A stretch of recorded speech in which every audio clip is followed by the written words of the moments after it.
নমস্কার বন্ধুরা, অঙ্কিতা রান্নাঘরে সবাইকে স্বাগত। আজকে বানাবো শীতের সব সবজি দিয়ে পাঁচমিশালি তরকারি। প্রথমে একটা কড়াইতে খুব ভালো করে সর্ষের তেল গরম করে তার মধ্যে 5 ফোড়ন আর শুকনো লঙ্কা ফোড়নে দিয়ে দেব।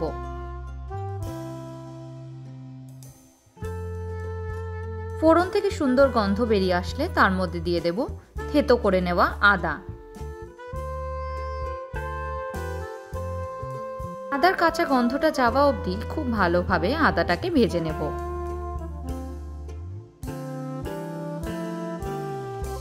আদাটা ভাজা হয়ে গেলে এক এক করে সব সবজিগুলো দিয়ে দেব। প্রথমেই দিয়ে দিচ্ছি কুমড়ো। কুমড়োটাকে 2 মিনিটের জন্য খুব ভালো করে নেড়ে নেব।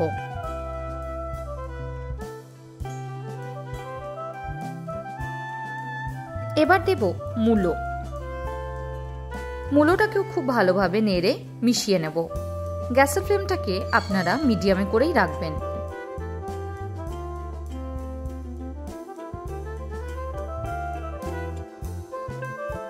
এবার দিয়ে দিচ্ছি গাজর। এক এক করে 2 মিনিট করে সব সবজিগুলোকে দেব আর মেশাতে থাকবো।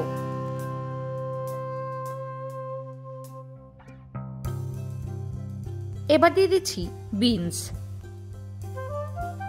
একইভাবে বিনসটাকেও সব সবজির সাথে মিশিয়ে নেব। সবজিগুলোকে আমি একটু বড় করেই কেটে নিয়েছি, আপনারা চাইলে ছোট করেও কেটে নিতে পারেন। এবার দিয়ে দিচ্ছি শিম। শিমটাকে দিয়েও খুব ভালোভাবে নেড়ে চেড়ে মিশিয়ে নেব।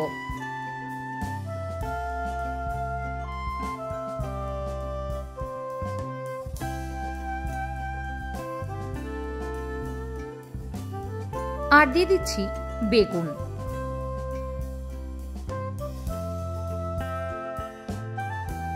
গ্যাসের ফ্লেমটাকে এবার হাইতে করে রেখে খুব ভালোভাবে সবজিগুলোকে ভেজে নেব।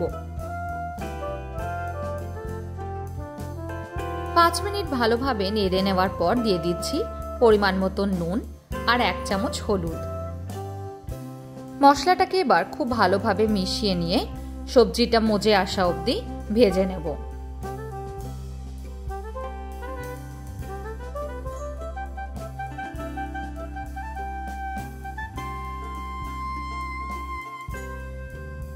সবজিটা খুব ভালোভাবে মজে আসলে তার মধ্যে দিয়ে দেব 1 চামচ জিরে আর ধনে বাটা।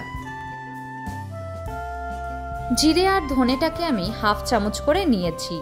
সেটাকে শুকনো কড়াইয়ে অল্প একটুখানি নেড়ে নিয়ে তারপর তার একটা পাউডার বানিয়ে নিয়েছি। এবার দিয়ে দিচ্ছি ধনে পাতা। একইভাবে ধনে পাতাটাকেও খুব ভালোভাবে সবজির সাথে মিশিয়ে নেব।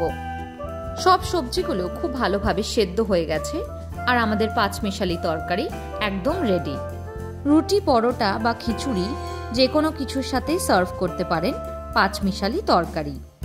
আজকের মতন এইটুকুই। আবার দেখা হবে নতুন কোনো রেসিপি নিয়ে।